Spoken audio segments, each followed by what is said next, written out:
Going to Kashmir. फिर trip का दोस्तों डे 3। हम हिमाचल से निकल रहे हैं, धर्मशाला से निकल रहे हैं। सुबह के 4:30 बजे उठे और अभी 6 बज रहे हैं, 6:15 बज रहे हैं। और अब यहाँ से हम निकलेंगे और सीधा श्रीनगर गाड़ी जाएगी। ठीक है, अब कोई स्टॉप नहीं होगा, मतलब कहीं रुकेंगे नहीं, नाइट स्टे। तकरीबन 9:30 घंटे की हमारी ड्राइव होगी। सारे बच्चे रेडी है। हाय, चलो तो चलते हैं दोस्तों, फटाफट की स्टाइल में आज का एपिसोड हम शुरू करते हैं।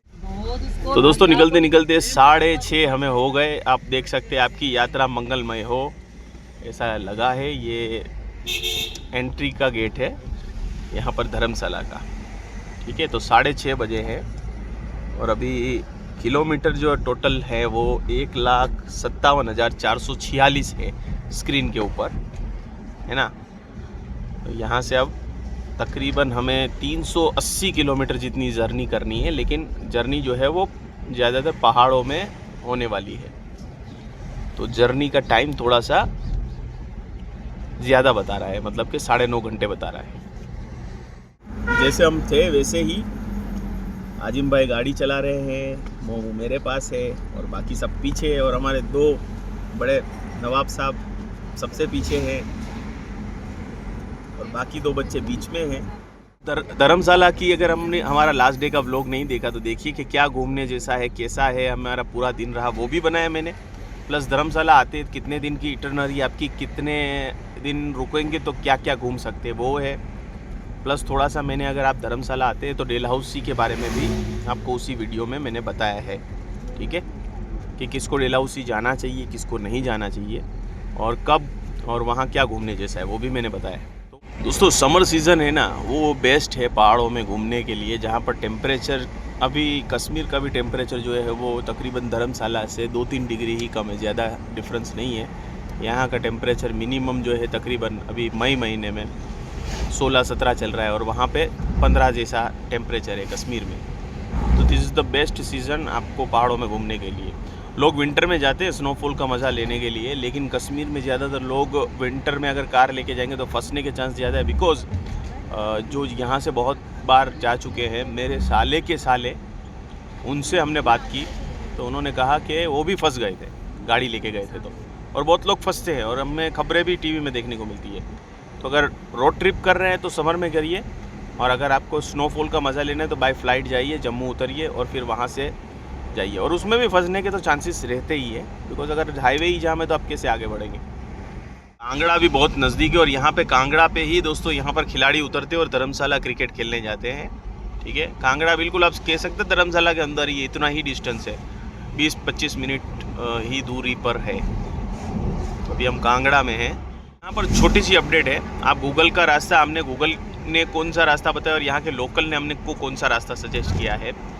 जो जनरली रास्ता हम लेते हैं वो कौन सा लेते हैं, पठानकोट वाया जम्मू वाया श्रीनगर। ठीक है, बट हमें इस बार जो रास्ता यहाँ से धर्मशाला से अगर लेते हैं तो गूगल ने भी वही सजेस्ट किया है, नूरपुर होते हुए वाया पठानकोट हाईवे नहीं आएगा, उसके पैरेलल एक हाईवे निकलता है काफ़ी दूरी से, उसी हाईवे पर हमें सीधा चलते हुए जाना है, जहाँ ना पठानकोट आएगा ना जम्मू आएगा, हम सीधा श्रीनगर की तरफ बढ़ेंगे। ठीक है, तो हमारे रास्ते में जम्मू नहीं आएगा। तो सबसे बेस्ट होता है कि लोकल से हमेशा बातचीत करते रहिए आप लोग और उनसे पूछिए कौन से रास्ते अच्छे रहेंगे, क्या रहेंगे।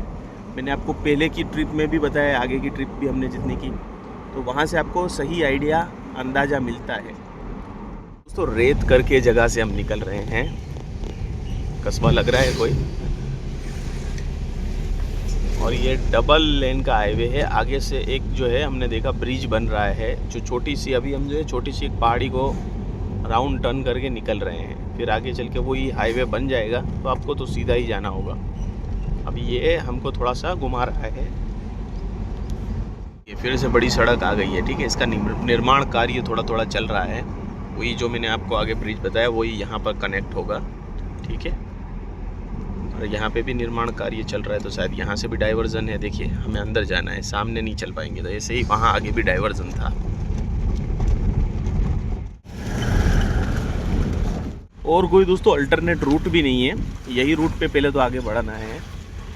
तो यहाँ पर कंस्ट्रक्शन का काम अभी चल रहा है और सड़क अभी तक तो बहुत ही ख़राब मिली है। ठीक है, थोड़ी बहुत ठीक ठाक मिल जा रही है, फिर वापस कंस्ट्रक्शन काम चल रहा है। सांड, बहुत सारे सांड है दोस्तों यहाँ पर, कंस्ट्रक्शन के है और साथ में सांड भी बहुत सारे हैं। हाईवे की आप हालत देख लीजिए, पूरा खुदा हुआ है। 500 मीटर आपको सही मिलेगा तो 200-300 मीटर का फिर आपको पेच मिलेगा। ये रियल सिचुएशन आपको बता रहा हूँ, ठीक है। तो ग्राउंड क्लियरेंस अच्छी होगी आपकी गाड़ी की तो आपको अच्छा रहेगा, वरना सीडान के लिए तो बहुत ही स्पीड स्लो हो जाएगी यहाँ पर।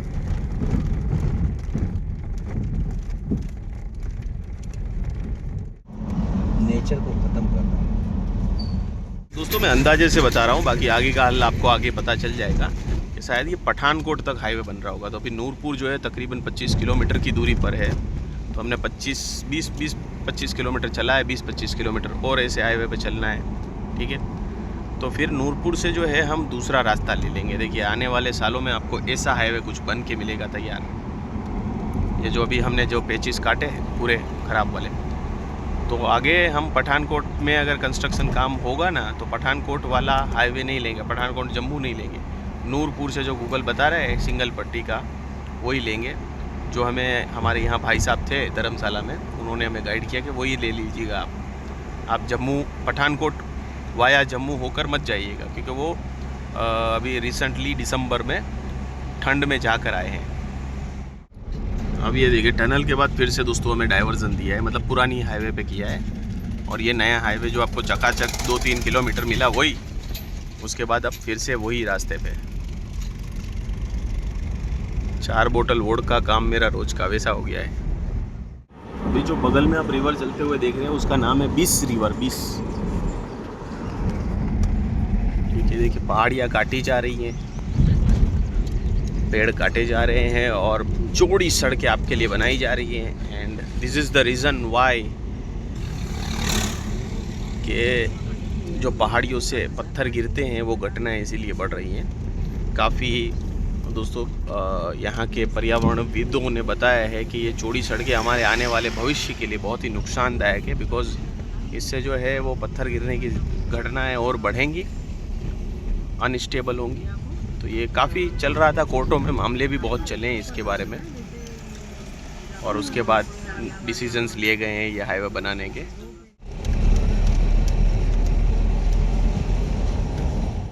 अब ये देखिए कोई गांव से होते हुए सड़क निकली है, ठीक है, बन जाएगी तो आपको काफ़ी अच्छा लगेगा, बट मैं अज्यूम कर रहा हूँ वहाँ तक 3 साल तो कम से कम नहीं बनेगी ये सड़क, और ही ख़राब होगी हालत, क्योंकि जैसे जैसे प्रोग्रेस होगा काम तो वो काम जो है इस सड़क के नज़दीक आता जाएगा, और इस पर भी भारी भारी ट्रोलर चलेंगे, ठीक है। तो 2-3 साल, मतलब अब 2025 चल रहा है, 2028 से पहले आई डोंट थिंक सो कि ये हाईवे का काम पूरा होगा। आप नीचे नदी देख रहे हैं, जो मैंने आपको नदी पहले बताया बिल्कुल सूखी हुई है, पानी नहीं है इसके अंदर, हल्का फुल्का सा पानी है, घाटियाँ हैं, पेड़ हैं, छोटे छोटे से घर हैं, और नज़ारा बड़ा ही खूबसूरत है।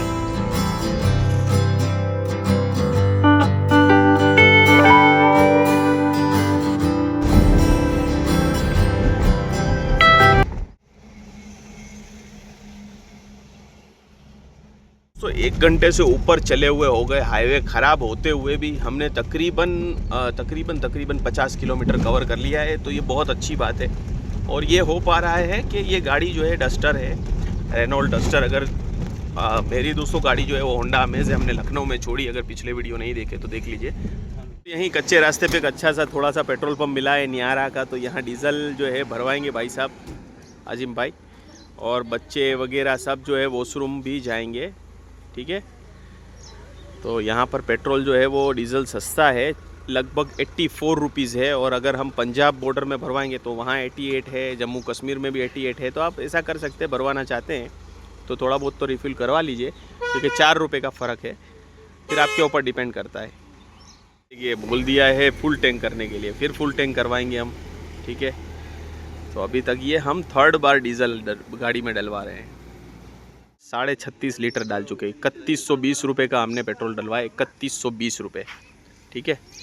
36.5 मतलब कि 50 लीटर पूरा आप टैंक में फ्यूल है।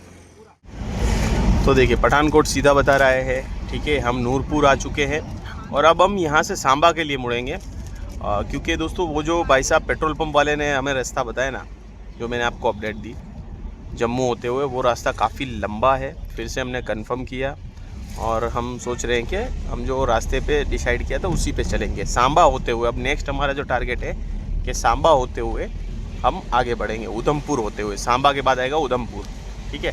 तो अभी पंजाब आएगा, ठीक है। हिमाचल चल रहा है, हिमाचल के बाद पंजाब में एंट्री होगी और उसके बाद हम जम्मू में एंटर करेंगे। दोस्तों पंजाब में आपका स्वागत है, फिर से पंजाब में एंट्री हुई है हमारी, ठीक है। नूरपुर डिस्ट्रिक्ट ख़त्म हुआ और पंजाब की तरफ बढ़ रहे हैं। अब पंजाब है, यहाँ से अब सांबा जा रहे हैं हम, ठीक है। सांबा होते हुए उधमपुर जाएंगे।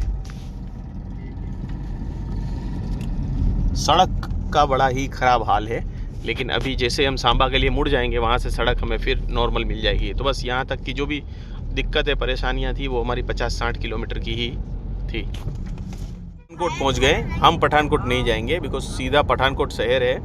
हम जम्मू के लिए देखिए राइट बता रहा है ना, वैसे तो हम राइट तरफ सांबा होते हुए निकल जाएंगे। हम राइट लेंगे यहाँ से, ये आगे का जो सर्कल आएगा वहाँ से हम राइट लेंगे और सामने सीधा पठानकोट है, ठीक है। तो जाकर कुछ बढ़िया वाला हाईवे आया है। 9:15 हो रहे हैं, मतलब निकले हुए 3.25 घंटे हमें हो गए हैं और तकरीबन हम चल चुके हैं 100 किलोमीटर के आसपास चल चुके हैं, ठीक है। क्योंकि रास्ता बहुत बहुत ख़राब था, ठीक है। 35-40 किलोमीटर की एवरेज स्पीड है 1 घंटे के अंदर। देखो ट्रेन चल रही है सामने, सब लोग लेफ्ट साइड। ट्रिप का दोस्तों सबसे पहला हमारा टोल आया है, ठीक है। कितना कटेगा पता नहीं, कटा के नहीं कटा मैं आपको बताता हूँ आगे। दोस्तों 7th स्टेट में हम आ चुके हैं। हमारा फाइनल स्टेट जो है जहाँ आना था, जम्मू एंड कश्मीर, ठीक है। और आते ही यहाँ पर हमारा इंटरनेट जो है वो सभी का चला गया और नेटवर्क भी डामाडोल चल रहे हैं। देखते हैं आगे नेटवर्क मिलते कि नहीं, लेकिन हमें पहले से आइडिया था क्योंकि यहाँ पर नेटवर्क वगैरह की दिक्कत रहेगी आपको। तो सांबा की जगह यहाँ पर हम हीरानगर से मुड़े हैं क्योंकि बीच में काम चल रहा था। तो अब हीरानगर की रोड से मुड़कर हम उधमपुर की तरफ, फिर हमें बड़ा हाईवे मिलेगा और फिर उधमपुर के लिए हल्की सी पहाड़ी पे चढ़ाई होगी। एक अंकल से, यहाँ लोकल जो है अंकल से पूछा और उन्होंने पूरा गाइड किया कि पहले यहाँ से सीधे निकल जाओ, फिर हाईवे मिलेगा, हाईवे से फिर उधमपुर के लिए आप धीरे धीरे हल्की सी चढ़ाई है, छोटा रोड है, वो उधमपुर की चढ़ाई होगी।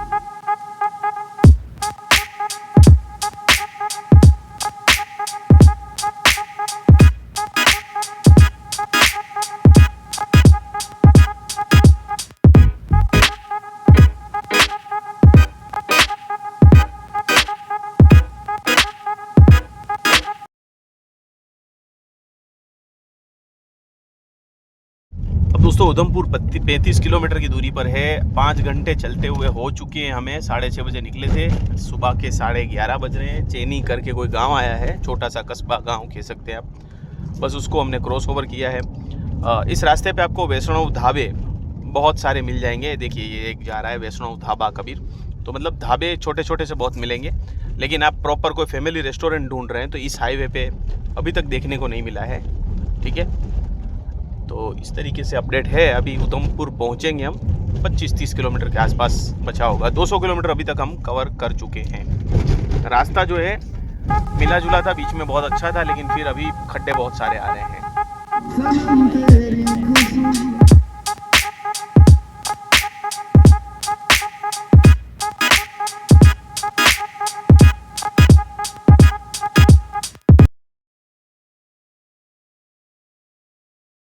दोस्तों उधमपुर में हम रुके हैं खाना खाने के लिए। सुबह 6:30 बजे चले थे, उसके बाद पेट्रोल पंप पे ही रुके थे और उसके बाद तकरीबन 12 बजे, 12:30 बजे, मतलब कि 12:30 मतलब कि कितने होंगे, 6 घंटे बाद अब हम ब्रंच के लिए रुके क्योंकि हमने ब्रेकफास्ट तो किया नहीं था, तो सीधा ब्रंच ही अब यहाँ पर किया जाएगा, DR होटल एंड रेस्टोरेंट। चलिए चलते हैं। तो खाना खाने के लिए प्योर वेज ढाबे पे हमने खाने के लिए रोका है और पहले ही लड़ाई हो चुकी है बैठने के लिए, फिर मैंने झगड़ा सुलझाया। अब देखिए इसको क्या चाहिए पता नहीं है। क्या चाहिए आपको आलिया, क्या चाहिए,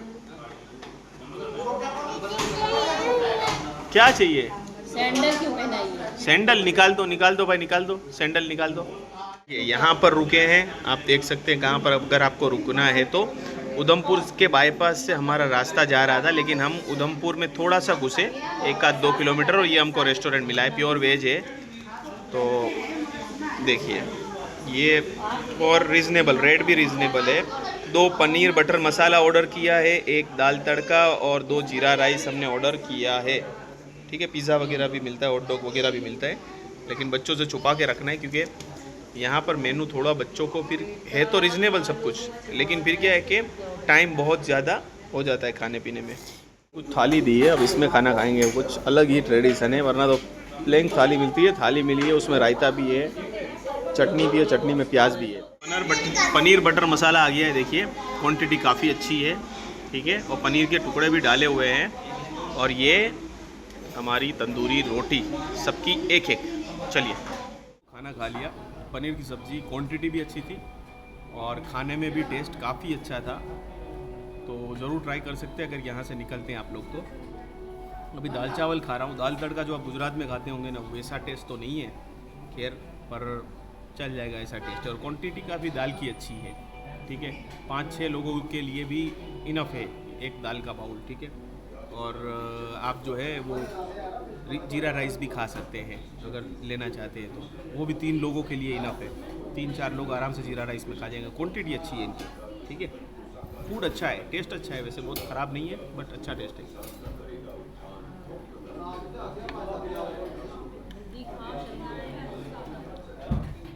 अब दोस्तों यहाँ पर हमें मेन हाईवे मिल गया है। ठीक है, तो अभी तक तो छोटा छोटा रास्ता था, अब ये कुछ अच्छा सा नेशनल हाईवे मिलेगा ऐसा लग रहा है। उधमपुर में तो खाना खा लिया, तो मैं आपको कहूँगा कि उधमपुर में खाना खाइएगा और इसके बाद अपना ये हाईवे फिर से थोड़ा सा मुड़ के 1-1.5 किलोमीटर में आप ले लीजिएगा।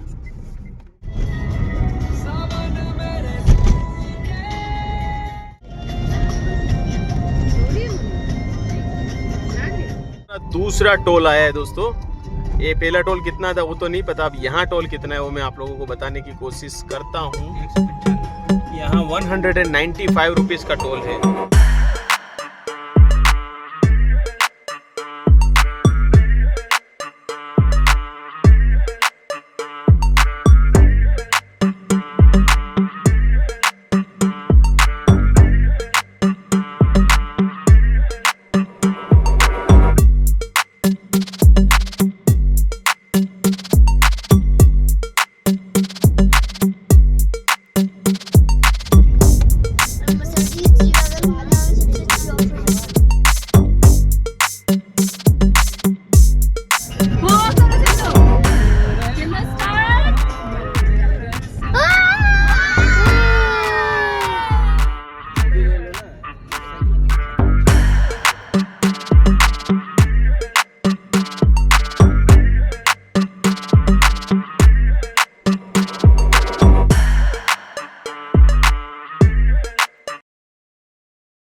तो इस हाईवे पे होते हुए चाय पीने के लिए बस हम रुके हैं और ये वादियों का आनंद लेने के लिए रुके हैं।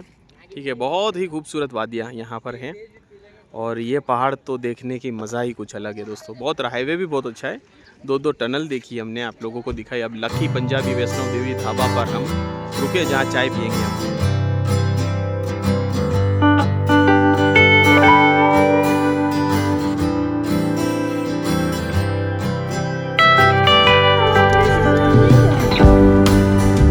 पानी का प्रेशर तो देखो, ऐसा तो मैंने कभी नहीं देखा, कोई ना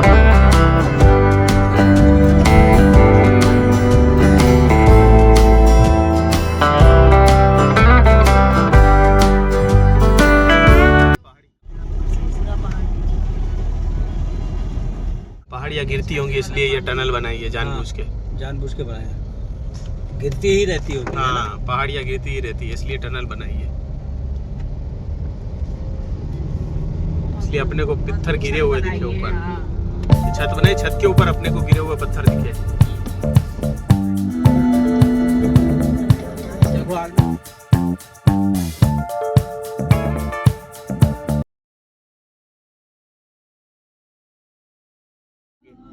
अब दोस्तों जैसे ही आप श्यामा प्रसाद मुखर्जी टनल हमने जो क्रॉस की 10 किलोमीटर तकरीबन वो लंबी है, तो उसके बाद आपको हाईवे बनता हुआ दिखेगा। कई जगह पर आपको थोड़ा से पेचिस बने हुए मिलेंगे, कई जगह पर पेचिस बन रहे हैं। तो काफ़ी हाईवे का काम प्रोग्रेस में है, तो यहाँ पर डिस्टरबेंस आपको गाड़ी चलाने में होगा। साथ में आपके साथ में झेलम रिवर भी बगल में ही चल रही होगी। तो रास्ता अच्छा है, काफ़ी टनल का काम यहाँ पर हो रहा है। पुराने जो रास्ते थे वो आपको घूम घूम के जाने होते थे, लेकिन अब गवर्नमेंट यहाँ पर ख़ास करके फोकस कर रही है। जैसे कि यहाँ पर अमरनाथ यात्रा होती है, जैसे आप देख रहे हैं बकरी मरी हुई पड़ी है और उसको खाने के लिए गिद्ध बैठा हुआ है। तो बहुत खूबसूरत नज़ारे हैं यहाँ, चारों तरफ गिद्ध भी बहुत सारे हैं, वन्य पर्यावरण जीवन भी यहाँ पर बहुत है। तो ये एरिया जो है दोस्तों थोड़ा सा सेंसिटिव हो जाता है जब आप निकलते हैं बारिश में। तो अगर रोड ट्रिप करनी है तो प्लान करिए कि आप समर में ही करें, ना तो मॉनसून में करें ना विंटर में करें, ठीक है। हाईवे अभी बन रहा है और इसको बनने में मुझे लगता है कम से कम 5 साल और लगेंगे बहुत अच्छी कंडीशन में आने में। आगे हमें एक और टनल 8 से 9 किलोमीटर की मिलेगी और हाईवे भी आगे आपको अच्छा मिलेगा।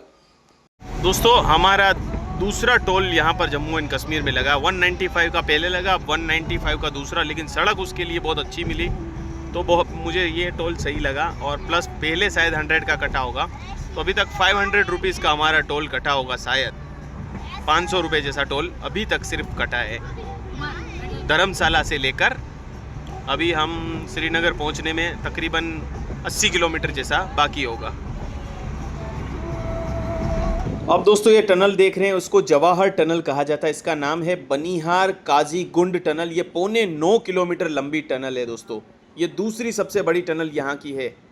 अब दोस्तों हाईवे जो है बहुत खूबसूरत मिला। तकरीबन श्यामा प्रसाद मुखर्जी टनल जो हमने ख़त्म की उसके बाद से लेकर दोस्तों ये वाली जो अभी जो टनल हमने काजीगुंड की टनल जो हमने शुरू की, वहाँ तक 80 किलोमीटर का पेच है। उसमें तकरीबन आप समझ लीजिए 30 से 40 किलोमीटर जो पेच है वो रफ़ है, बीच में 2-5 किलोमीटर सही मिलेगा, फिर 1-2 किलोमीटर आपको कंस्ट्रक्शन मिलेगा। उसके बाद ये जो रास्ता अभी है, अब ये आ गई है जन्नत में हम आ चुके हैं, मतलब कि कश्मीर में। कश्मीर में एप्पल के पेड़ देखने को मिल रहे हैं, चेरी के बाग देखने को मिल रहे हैं और बर्फीले पहाड़ अब नज़र आना शुरू हो चुके हैं। तो यहाँ से अब जो है रास्ता बहुत ही खूबसूरत होने वाला है, क्योंकि अब कोई रास्ता ख़राब नहीं है। कश्मीर में पूरा तरीके से डेवलपमेंट अच्छी तरीके से हो चुका है। तो आप देख सकते हैं कि हाईवे की कंडीशन कितनी खूबसूरत है और यहाँ के मकानों की स्टाइल ही दोस्तों देखकर दिल खुश हो रहा है कि कितने खूबसूरत तरीके से यहाँ के मकान बने हुए हैं। और दोस्तों जम्मू क्रॉस करते ही हमें बहुत सारे आरपीएफ, सीआरपीएफ इन सब के काफ़िले देखने को मिले, लेकिन सिक्योरिटी कंसर्न की वजह से मैंने उनका कोई भी वीडियो शूटिंग नहीं किया है। दोस्तों जिस ट्रिप का मैंने आप लोगों को वादा किया था, हम कश्मीर में हैं और आप रास्ते के नज़ारे देख ही रहे हैं। पहलगाम अभी आएगा 50-60 किलोमीटर के आसपास और उसके बाद 6 किलोमीटर दूर जो है वो श्रीनगर है। तो आज हम श्रीनगर घूमेंगे, रात की आपको नाइट लाइफ दिखाएंगे, शिकारा वगैरह में अगर ओपन होगा तो जाएंगे, सब कुछ दिखाऊंगा। वो अलग ब्लॉग होगा, ये हमारा रोड ट्रिप यहाँ ख़त्म हो जाएगा, अभी पहुँचेंगे जब तो।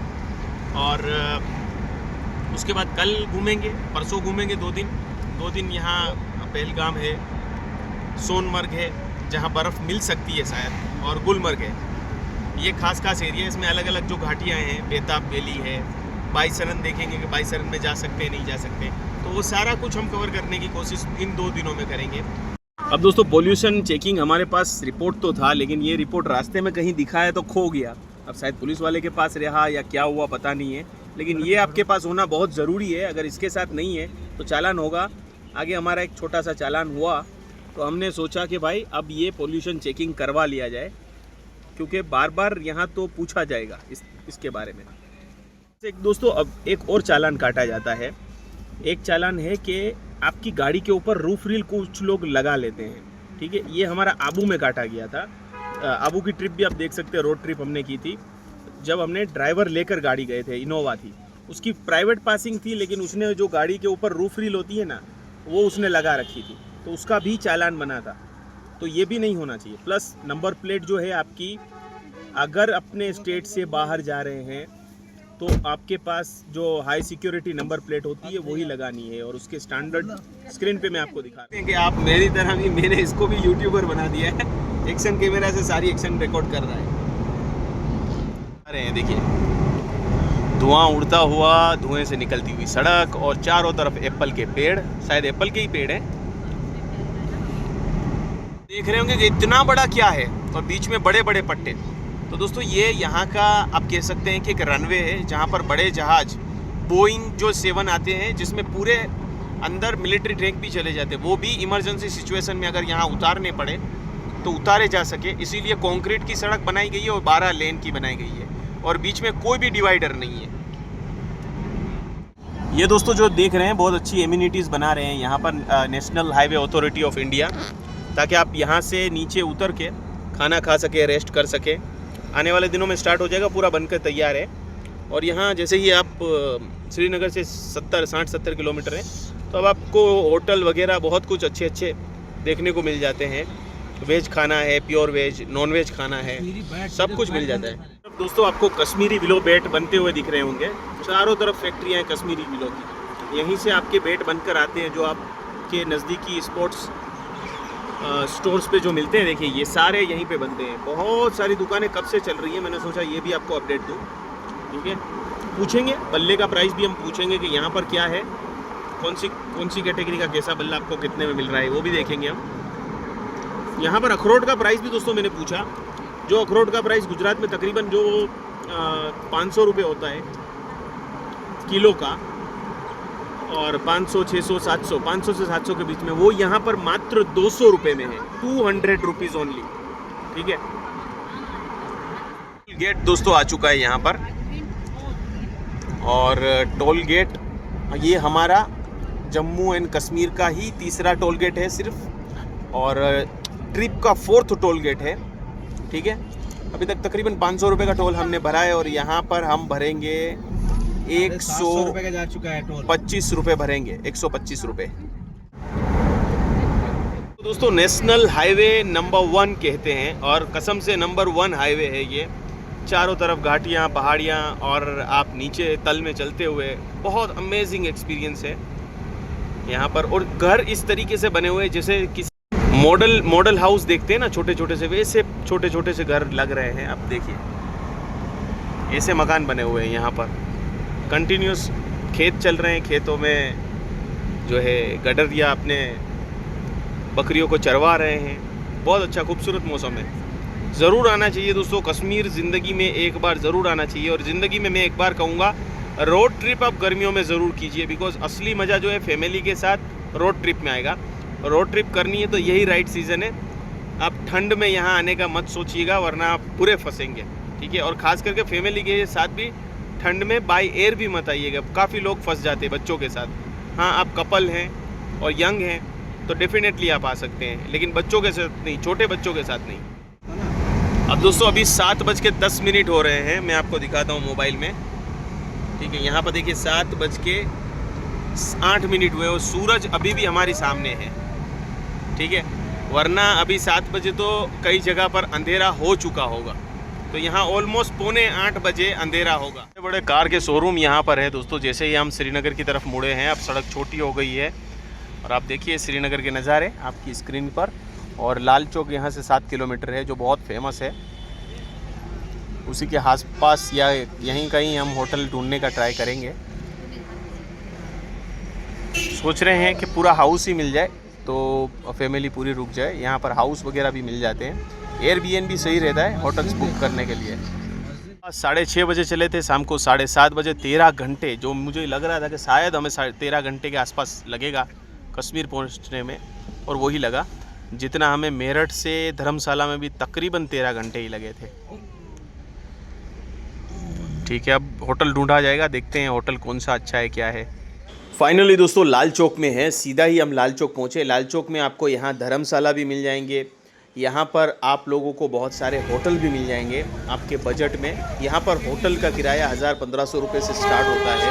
अगर डोरमेट्री में रहेंगे तो 200-300 रुपये में भी आपका गुजारा यहाँ पर हो जाएगा। तो आप लाल चौक सीधे आइए। तो कौन कहता है कि कश्मीर डेवलप नहीं है? श्रीनगर बहुत डेवलप सिटी है। आपको लगेगा कि आप कहीं फ़ॉरेन में आ गए हैं, और बहुत अच्छा इंफ्रास्ट्रक्चर डेवलप है। इवन इंडिया की कई बड़ी बड़ी सिटीज़ को भी टक्कर दे सके ऐसा है। बहुत ही अच्छा सिटी है दोस्तों। भाई साहब जो हमारे साथ है होम स्टे ढूंढ रहे हैं, बाकी होटल की यहाँ भरमार है। आप जितनी भी होटल चाहिए आपको 1000-1500, और डॉर्मेट्री में आप जाएंगे तो 200 रुपये से यहाँ होटल स्टार्ट हो जाता है। और यहाँ की सफाई आप लोग देखिए, आपको एक भी कचरा रोड पे नहीं दिख रहा है। मैं दोस्तों इंदौर भी गया हूँ, लेकिन मुझे इंदौर से भी ये शहर ज़्यादा साफ़ लगा। पता नहीं इसको नंबर 1 क्यों नहीं मिलता, या ये रेस में होता नहीं है। बहुत ही सफाई है और लोग तो यहाँ के ज़बरदस्त है, बहुत सपोर्टिव है, ठीक है। और इंफ्रास्ट्रक्चर देखिए अब यहाँ का, बहुत खूबसूरत। और जगह जगह पर कार की पार्किंग के लिए बनाई हुई है। ऐसा नहीं कि कार जो बड़े शहरों में है कि भाई रोड पे नहीं रह सकती, यहाँ हर जगह पर कार के पार्किंग के लिए बनाए ताकि आप अपनी कार फ्री में खड़े कर सकते हैं। मज़ा आ गया दोस्तों यहाँ पर आकर। सबसे अच्छी बात क्या लगी मुझे यहाँ पर, एक मैं बात कहना चाहूँगा कि ऐसी जगहों पर जहाँ होते ना हमारे यहाँ, तो ये देखो सफाई तो है ही, ठीक है, लेकिन लोग खड़े खड़े मूत के उसको भी गंदा और बदबूदार कर देते हैं। जहाँ खाड़ियाँ खड़ी होती है उसके पीछे छुप के मूतते हैं और ख़राब कर देते हैं। ये चीज़ आपको यहाँ पर नहीं देखने को मिलेगी। आपको कोई भी ऐसा नहीं मिलेगा जो खड़े हुए मूतता हो या अपनी इंडिया को ख़राब करता हो। ये बहुत मुझे अच्छी बात लगती है जब हम यहाँ आते हैं। तो गोल मार्केट होते हुए हम निकल रहे हैं। यहाँ पर भाई साहब ने एक होम स्टे बुक करवाया है। देखते हैं, होम स्टे पे चलेंगे, आराम करेंगे, दिखाते हैं होम स्टे की झलक भी आपको, है ना। होम स्टे में एक पंगा हो गया है। भाई साहब ने जहाँ से बुक करवाया उसने तो बुकिंग देने से मना कर दिया है। अभी उससे बातचीत चल रही है, वो दे देगी बुकिंग, लेकिन पैसे कट चुके हैं। इन बिटवीन हम हवा ख़त्म हो गई थी, हवा भरवाई। अब खाना खाने के लिए रुके हैं हम एक जगह पर। तब बिटिया रानी के लिए अब जो है हम कोल्ड वो ले लेते हैं, दूध। तो अंकल से बात हुई मेरी, अंकल बता रहे हैं कि सब कुछ खुला हुआ है, कल देखते हैं कि क्या खुला हुआ है नहीं है। बिटिया रानी के लिए दूध ले लिए, थोड़े से टोस्ट ले लिए और बिस्किट ले लिए। कितने हुए अंकल? 75 रुपीज़। दूध लेने के बाद बच्ची के लिए खाना खाने के लिए यहाँ बारबेक्यू टू नाइट में हम आए हैं, ठीक है। अब यहाँ पर खाना खाएंगे, आज का डिनर यहाँ पर होगा।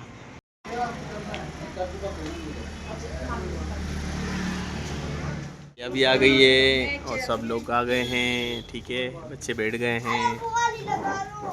वैसे हम 7:30 बजे घुस चुके हैं, यहाँ पर आ गए हैं कश्मीर, लेकिन अभी भी थोड़ी देर लगेगी हमें घर पे जाने में।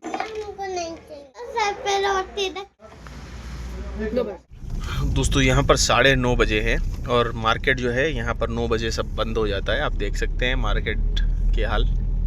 खाना भी यहाँ पर बोला जाता है 9:30-10 बजे तक होता है, 10 बजे तक। तो कुछ रेस्टोरेंट अभी खुले हुए हैं, तो अभी हम जा रहे हैं अपने स्टे की तरफ।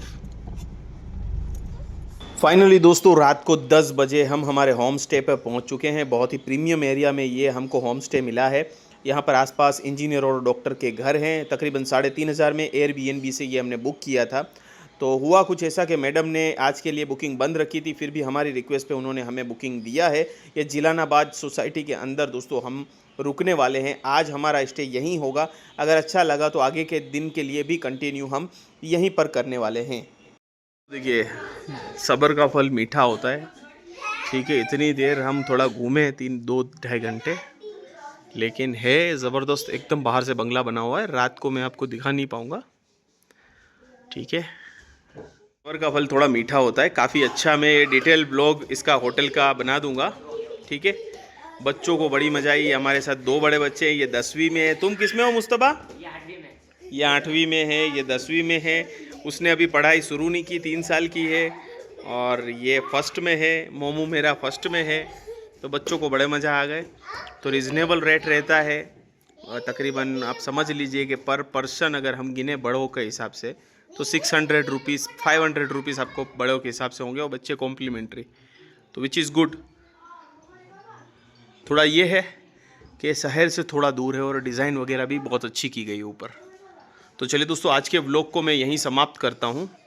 आपको कैसा लगा ज़रूर बताइएगा, और बने रहिए अहमदाबादी अज्जू के साथ ऐसे ही एक्साइटिंग सफ़र के लिए। बिल्कुल लास्ट मोमेंट पे हमने होटल बुक करवाया। तो चलिए दोस्तों आज के लिए इतना ही, मिलते हैं अगले से एक्साइटिंग एपिसोड पे।